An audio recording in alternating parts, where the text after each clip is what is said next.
te metiste a la guerrilla, incluso de antes de la República o del principio de la República. ¿Sabes todo lo que tú creas que es necesario saber? Hombre, yo no me metí en la guerrilla, me metieron. Me metieron por la represión.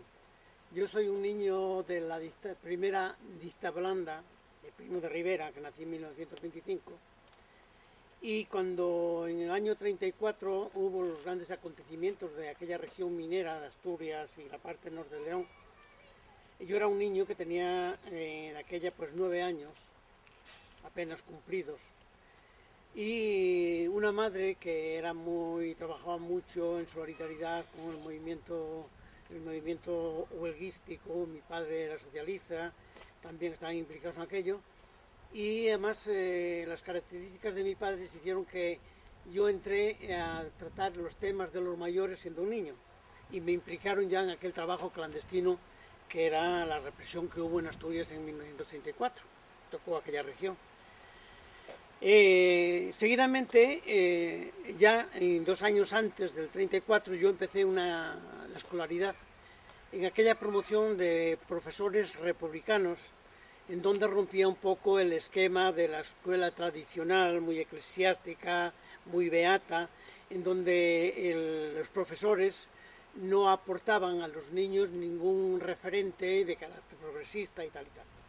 Bueno, pues todo eso en ese momento, que era el momento álgido de las atenciones sobre lo que era el programa republicano, de 1961, que en 1934 se rompe con esos movimientos, pero que había un protagonismo muy grande de la juventud, de la gente, estaba recuperando un protagonismo social que no era el estilo anteriormente. De ahí mi madre era una de estas protagonistas en el orden de las mujeres que se movían también en apoyo a la República y contra las misiones eclesiásticas, que eran las que tenían más o menos la preponderancia. Yo todo eso lo viví de niño, y el acorde de mi escuela con un profesor republicano y con unos padres progresistas que estaban entre esa onda que ya recorría España, que fue lo que dio cuerpo a la campaña electoral de 1936 para el Frente Popular. Sabes que en el Frente Popular una de las consignas fundamentales era el sacar los 30.000 presos de las cárceles que se habían hecho en aquel periodo 34. En aquella región, pues, yo tenía gente del pueblo, había gente de mi pueblo, gente conocidos que estaban en las cárceles. Entonces hubo una gran movilización que dio el triunfo al Frente Popular, sobre todo en aquella región que no era especialmente, era de tradición campesina, no era especialmente, a pesar de los sindicatos obreros, la CNT estaba muy implantada allí, y un poco la CGT, pero sobre todo la CNT era lo que más en la cuenca minera, y todo eso creó un revulsivo que dio, toda aquella zona votó en su mayoría al Frente Popular. Era un aspecto muy positivo en la política, no era pertenencia a un partido especialmente, era la lucha justamente por la defensa de los derechos de los trabajadores que estaban represaliados. Yo viví eso ya como niño, y entonces automáticamente allí viene el Frente Popular, triunfa el Frente Popular en el 36, en febrero del 36, y 3 meses después, en julio, hay la sublevación franquista y aquella zona queda en dominio franquista. Aquello se sembró de muertos, fue el asesinato a mansalva, y la gente huyó, una cantidad de gente mayor ha huido a esconderse de la represalia colectiva que había allí. Entonces yo con otros niños de mi pueblo, de mis vecinos, éramos ya los que servíamos, estábamos movilizados en el trabajo de enlace para ayudar a esa gente que se escondía de la represión, para servirles de información cuando venían los fascistas, cuando venía la Guardia Civil, para que se ocultaran. Entonces yo entré en la clandestinidad. En aquella región, en la región de donde soy yo, que es la provincia de León, en el Bierzo, todos esos grupos que se escondieron, unos se presentaron, los han asesinado igual, pero había el frente republicano y frente fascista, estaba entre la provincia de León y la provincia de Asturias. Entonces mucha de la gente de allí, de aquella región de León y Galicia, pasaron a incorporarse en el Frente Republicano en Asturias. Asturias cae en el 47 y una gran cantidad de gente que era autóctona de por allí a la plaza de dejarse prisioneros, los que pudieron salvar, no coger prisioneros, se repliegan y empiezan a organizar los primeros grupos de huidos. Se llamaban huidos, no se llamaban guerrilleros. En aquel momento eran huidos. Has dicho Asturias cae en el 47. 47, octubre del ¿Y 47. qué quiere decir eso? Que Franco ocupa Asturias. El frente republicano, el frente norte, el último cae en Asturias, que es en octubre del 37. Octubre del 37.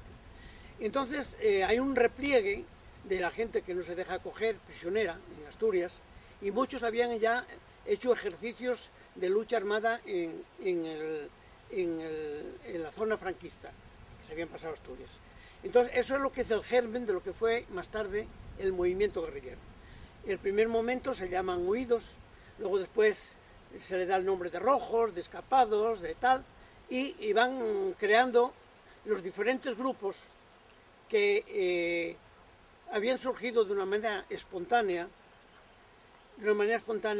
y se habían organizado a través de las gentes que se conocían de los pueblos, y allí no había la hegemonía de ningún partido, no se discutía el problema de partido político ni nada, eran antifranquistas, y eso fue lo que dio germen, luego después, los diferentes grupos, a coordinarse y organizar la primera Federación de Guerrillas, que así se titula, están los archivos, Primera Federación de Guerrillas de España. Se organiza en un pueblito al lado de Ponferrada, provincia de León, que se compone con todos los componentes políticos, que eran aquellas diferentes grupos de resistencia. Se crea un Estado Mayor. El Estado Mayor se compone de las diferentes fuerzas políticas. Hay un socialista, que es el presidente del grupo director, hay un comunista, hay un anarquista y hay sin partido. Entonces todo eso fue la cultura que se ha creado en aquella región como lucha armada en contra del franquismo de una manera plural. Todos los partidos estaban presentes a través de los que estaban, pero ningún Estado Mayor de ningún partido, ni partido socialista, ni anarquista, ni comunista, tenía la hegemonía de la lucha. La estrategia se elaboró allí, sobre plaza, y eso se creó, se hubieron 4 o 5 congresos, se iban ratificando, y bueno, con las prácticas que había, se creó el reglamento interno, que todo eso sirvió para luego después otros grupos guerrilleros que se organizaron en otras partes. Allí se crea por primera vez en España el portavoz del movimiento guerrillero, que se llama El Guerrillero. Cuando luego después en La Coruña o en Extremadura o aquí en Levante editan El Guerrillero, el primer guerrillero se creó con una imprentilla que nos ha facilitado un diplomático inglés que estaba en colaboración con la guerrilla y que ayudó justamente a darnos los elementos para la edición de ese primer número que salió en el 43. El primer guerrillero sale en 1943 en un pueblo que se llama Santalla, al lado de Ponferrada. Allí estuvo la primera imprenta en una discoteca que se hacía funcionar la imprentilla cuando había el baile de la discoteca abajo para disimular el ruido. Esa es un poco la historia que más o menos, bueno, está en algunos archivos, pero a lo mejor no con tanto detalle como yo te la cuento. Lo cierto es que todo eso da cuerpo a un movimiento guerrillero. Yo le llamo movimiento guerrillero porque tiene también unas particularidades, tiene una singularidad. Aquel movimiento guerrillero que ha sido autóctono, espontáneo, plural y que tenía 2 componentes. El cuerpo armado, la gente que iba armada, que estaba clandestina, y la organización del pueblo en torno a esa dirección político-militar que se ejercía desde la guerrilla. La guerrilla vivíamos en las casas fundamentalmente, se vivió algo en algunos lugares cerca de los pueblos, pero fundamentalmente fue una guerrilla más urbana que del monte. ¿Y por qué urbana? Pues por esas razones, porque siendo el inicio con la gente autóctona, había una implicación ya de la población en torno a la guerrilla, y eso permitía que la estrategia que se elaboró en la Federación era de que el movimiento guerrillero armado no podía sostenerse si no había un apoyo popular. Entonces, el apoyo popular no nos vino de fuera, nadie de fuera ha contribuido, ningún partido, ninguno, al desarrollo de aquel movimiento guerrillero, ha sido por sus propios medios y su vinculación con el pueblo. Yo viví eso de niño. Mis padres eran un punto de apoyo de la guerrilla. Pasamos de la campaña del 36 para el Frente Popular y pasamos a la clandestinidad. Ya desde el primer momento mis padres estaban implicados y los niños de mi edad, no solamente yo, había otros en mi pueblo, algunos fueron asesinados, que les aplicaron la ley de fuga cuando los han descubierto, yo me pude escapar. Pero entonces, hemos vivido toda nuestra juventud en este ambiente de trabajo clandestino.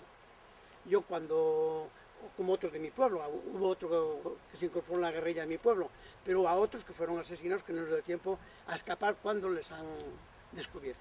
¿Qué es la ley de fugas? La ley de fuga es de que te torturan, te sacan lo que pueden, si ven que ya no les es útil, tienen por ello estar libre y te pegan 4 tiros por la espalda. Y eso se practicó hasta 1951.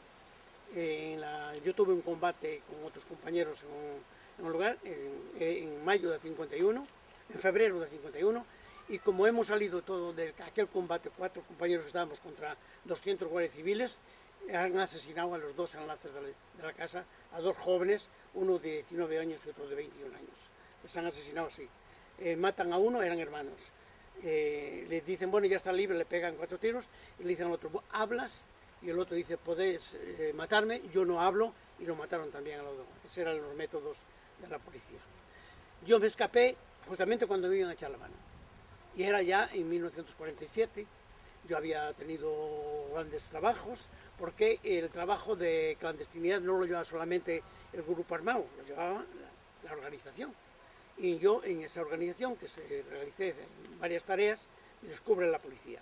Con tanta suerte que supe que la policía venía a engancharme y cuando me iban a coger me pude escapar. Me ayudaron a escapar, quienes estaban en complicidad conmigo, otras personas, y me incorporó a la guerrilla en el 47. Yo me incorporo en la guerrilla en el 47, donde ya más o menos está la situación en el orden internacional, que influyó mucho sobre el desarrollo del movimiento guerrillero.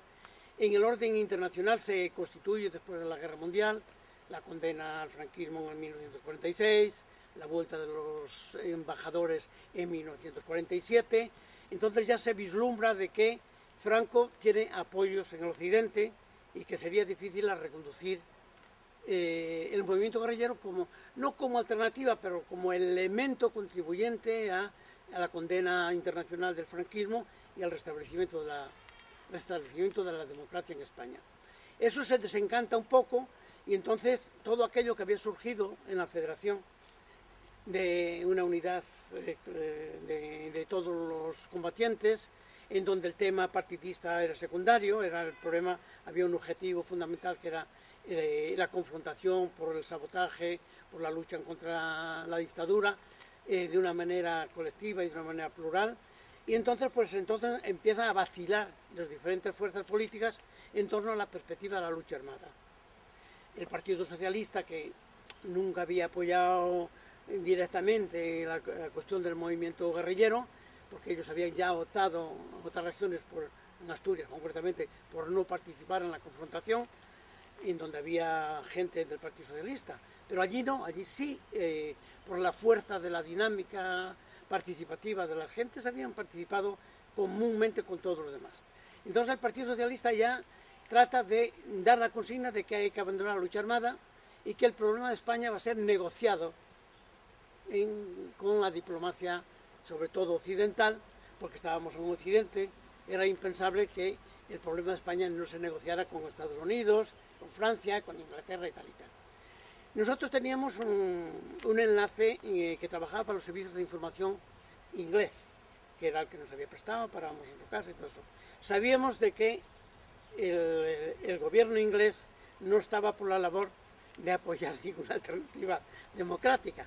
Pero bueno, había el problema también de salvarse la vida, que también es humano. Cuando ves que no hay una alternativa, pues muchos compañeros socialistas en el año 48 optaron por salir al exilio, los que han podido, no todos pudieron, pero sobre todo de Asturias salió un barco con 30 y tantos, de allí, de nuestra federación, vinieron 4 o 5, también pasaron a Asturias, y otros fueron pasando así como han podido, un poco por su cuenta, que tampoco tuvieron el apoyo del Partido Socialista, tuvieron que valérselas por sí mismos. El Partido Comunista es el que en ese momento asume de una manera tanjante política el apoyo al movimiento guerrillero como una manera de forzar justamente el sistema y hacer ver al exterior que hay la lucha armada contra el franquismo.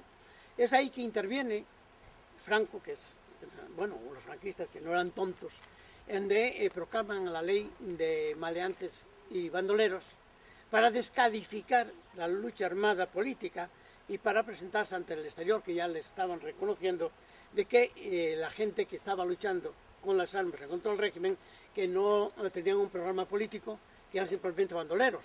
De ahí nos quedó el nombre de bandolerismo, nos quedó. Bueno, yo me incorporo en el 47, por esas razones, digo, no me fui, me echaron, no quería dónde ir, porque habiendo un trabajo de organización en la sociedad, era más importante que no incorporarse en los grupos clandestinos. Entonces agotabas todas las posibilidades para trabajar antes de incorporarte en la lucha armada. Estabas en la organización apoyando la lucha armada y haciendo tareas de propaganda, tareas de sabotaje, tareas de ampliación de la organización, tareas que las hacían todavía mejor estando libre que no estando ya perseguido. Por ejemplo, ¿alguna tarea de sabotaje que hiciste, cuál sería? Hombre, pues en la fábrica donde yo trabajaba hemos saboteado las calderas de la producción de Ovoitre, no sabes a lo mejor lo que es. Es una elaboración del carbón para las locomotoras, que en aquellas eran todas de locomotoras de vapor, por ejemplo. Se saboteaban las líneas eléctricas. Se saboteaba sobre todo en la época de la Guerra Mundial, fundamentalmente. Se saboteaban los trenes que de Galicia subían hacia Alemania con las carnes de Galicia, mientras el pueblo estaba muriendo de hambre durante la guerra. O el Wolfram, que no se sabe lo que es un mineral que ayer era de los alemanes, eran los mejores yacimientos de ese mineral que tenían los alemanes y le llamaban las minas de los alemanes. Franco les dio la tutela a los alemanes para explotarla, y que ahí coincidíamos con los ingleses que trabajaban en el espionaje, trataban de crear el mercado negro del Wolfram, lo pagaban como oro, ¿sabes?, para tirarlo al mar para que no llegara a Alemania, y la guerrilla saboteaba los trenes y saboteaba la mina. A mí me tocó ya en el año 50 ocupar la mina del Wolfram, que la hemos ocupado, para hacer una presencia. Éramos una guerrilla de 11 compañeros, 11 o 12, no me acuerdo, y hemos ocupado la mina. De aquella ya no tenía importancia porque había terminado la guerra, pero era para arengar los mineros, y los hemos tenido retenidos allí durante 2 horas, y hemos abierto el conomato y hemos implantado el comunismo libertario en aquel momento, allí durante 2 horas, ¿no? Bueno, cuestiones de eso, para hacer ver de que los guerrilleros no eran unos mangantes, que no eran unos bandoleros, como ellos decían, que teníamos un mensaje político y que estábamos al lado de los trabajadores en contra de la explotación. Entonces eso lo hacíamos, era en cuestión. Íbamos a algunos pueblos, tomábamos el pueblo y les dábamos el mitin, les dábamos la propaganda y les decíamos lo que era la guerrilla y lo que era el franquismo y las razones de nuestra existencia. Esa era la práctica concreta. ¿Y la respuesta popular cómo era? Hombre, en muchos lugares bien, en otras a lo mejor tenías que salir a tiros, porque también había no solamente los puestos de la Guardia Civil en algunos pueblos, pero había también los somatenes. ¿Sabes lo que son somatenes? Es un cuerpo paramilitar que Franco organizó, que ya había existido en la época de la dictadura de Primo Rivera, y que están al servicio del puesto de la Guardia Civil y les dan pistolas, fusiles y tal. No era muy eficaz porque se las quitábamos, porque no tenían táctica militar, pero sin embargo era un elemento de presión, ¿comprendes?, en contra de nuestra aproximación a los pueblos. En muchos pueblos cuando íbamos teníamos enlaces dentro del pueblo. Por ejemplo, cuando yo no estaba todavía incorporado en el grupo de guerrilla, en mi pueblo, pues hemos organizado presencia de los guerrilleros. ¿Quién la preparaba? Éramos nosotros que la preparamos. En otros pueblos cuando íbamos teníamos enlaces, teníamos gente, y mucha gente al mejor. Por ejemplo, concretamente, cuando hemos ocupado la mina del Wolfram, allí había lo menos 15 o 20 trabajadores, o a lo mejor más, que eran enlaces nuestros. Ellos no sabían que íbamos a ir, fue casual, pero entonces que la consigna que era, vosotros no nos conocéis, porque si no os cae gorda. Entonces claro, allí nadie conocía a nadie, ¿comprendes? Pero era un poco ese ejercicio, ¿comprendes? Y bueno, cuando ibas a los pueblos pues era lo mismo. Ibas a un pueblo que a lo mejor una parte del pueblo te conocía. y te conocía, pero allí se callaba, allí lo que era la autoridad era nuestra autoridad impuesta con las armas, porque éramos armados.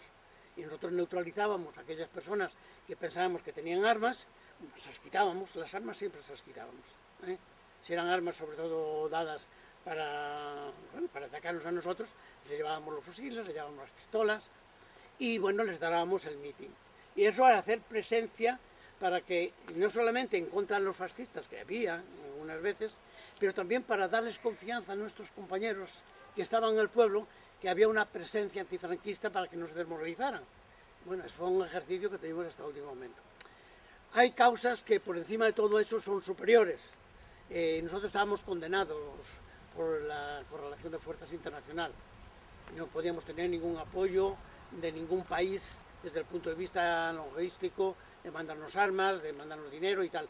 Y tenías que hacerlo. Entonces, a la larga está condenado. Pero queda como una gesta del pueblo, porque yo no lo veía desvinculado del pueblo. Yo fui tan guerrillero cuando tenía 14 años como cuando tenía 20. Era igual, porque estabas en la implicación en la lucha armada. Y todo eso queda como una cultura de no aceptación, porque la imagen que quería dar el franquismo, que el pueblo español que aceptaba el nuevo sistema y que la paz reinaba en España. Y bueno, estaban las cárceles llenas, estaban las cunetas llenas de asesinados, y claro, y si a nosotros nos dan la categoría de ser unos bandoleros y que no estaban nada con el pueblo, claro, eso puede cuajar también en el exterior para justificar el apoyo, que sabían bien que no, el pueblo no estaba con Franco, pero que tenían intereses, los ingleses, los franceses, los capitalistas, tenían interés en sostener un régimen fascista porque tenían miedo a un pueblo que tuviera un protagonismo como ya se iniciaba en 1936 o en 1934, en donde cuando el pueblo es protagonista cuestionas el sistema.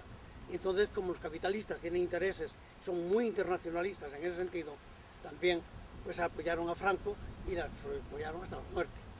Y esa es la herencia que hemos tenido.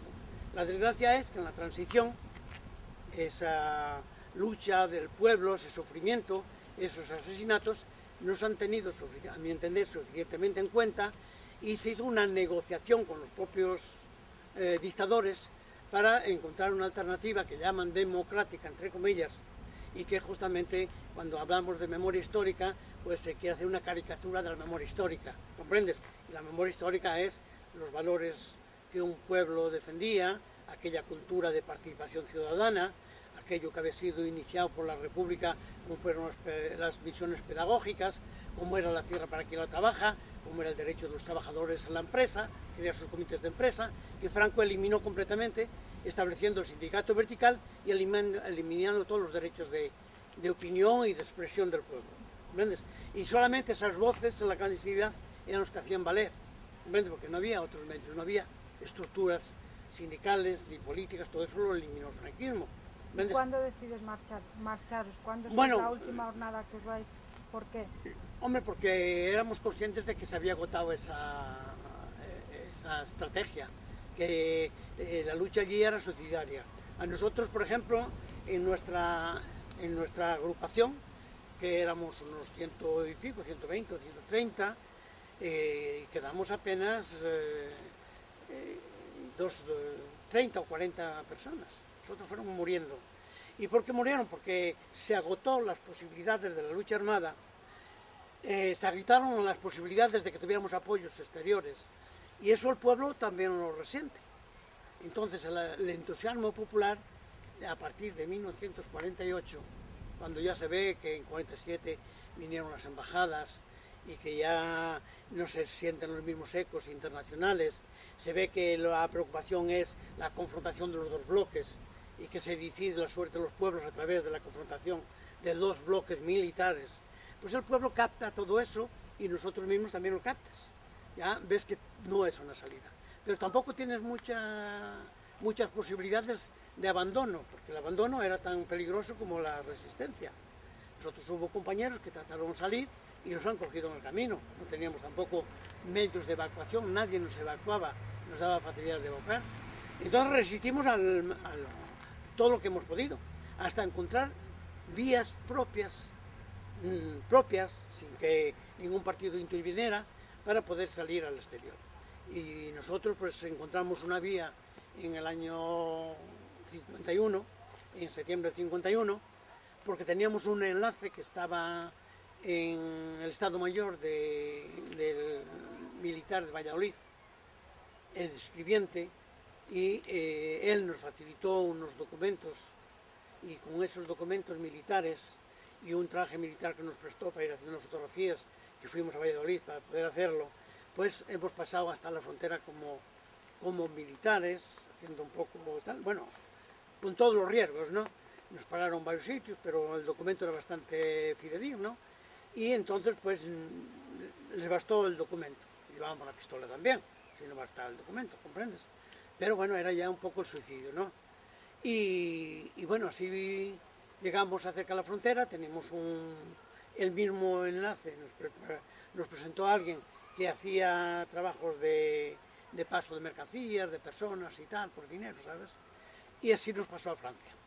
Llegamos a Francia el 14, hacia el 20 de septiembre del 51, y claro, pues teníamos allí los compañeros anarquistas que habían pasado antes que nosotros nos definimos, bueno, algunos también eran anarquistas de los que habían quedado, pero que habían pasado, y que había compañeros anarquistas que trabajaban, tenían relaciones con los servicios de la ONU, los servicios de apoyo a los refugiados políticos. Y eso fue nuestro apoyo en Francia. Pero claro, en el primer momento, cuando pasamos, un poco incautos, les entregamos las armas, vieron quiénes éramos, y la policía francesa quiso enviarnos a España, porque ya había relaciones con el régimen franquista, y nos ofrecían de que si no queríamos volver a España, que teníamos que ir a la Legión extranjera a la que era la guerra de Indochina. Y nosotros no podíamos ir a Indochina, volvíamos como nuestros compañeros a morir, si era necesario, en el Garroteville. Nosotros teníamos un ejemplo de el que fue el representante anarquista de la Federación, Marcelino de la Parra, que había en el 48 había intentado pasar, lo cogieron en Tarragona, lo volvieron a León, y es el último muerto a Garroteville en la cárcel de León. Es el último muerto a Garroteville, Marcelino de la Parra, que está en el monumento que se hace en el cementerio de León, está su nombre.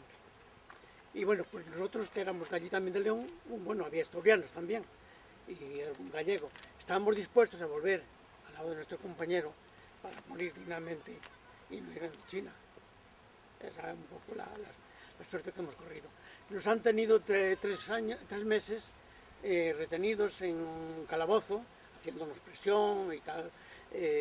La policía española también hizo la visita del lugar en donde estábamos para cerciorarse bien quiénes éramos, pero bueno, pues hubo una campaña en Francia, hubo algunos periódicos que hicieron campañas sobre las condiciones como estaban los 4 últimos guerrilleros que habían pasado a Francia y la presión que teníamos, y toda esa campaña nos ayudó a que interviniera por fin el Ministerio del Interior y hubiéramos salido, nos habían dejado en libertad.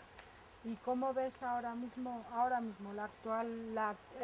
tu actual activismo de guerrillero? Bueno, yo mi activismo es un activismo que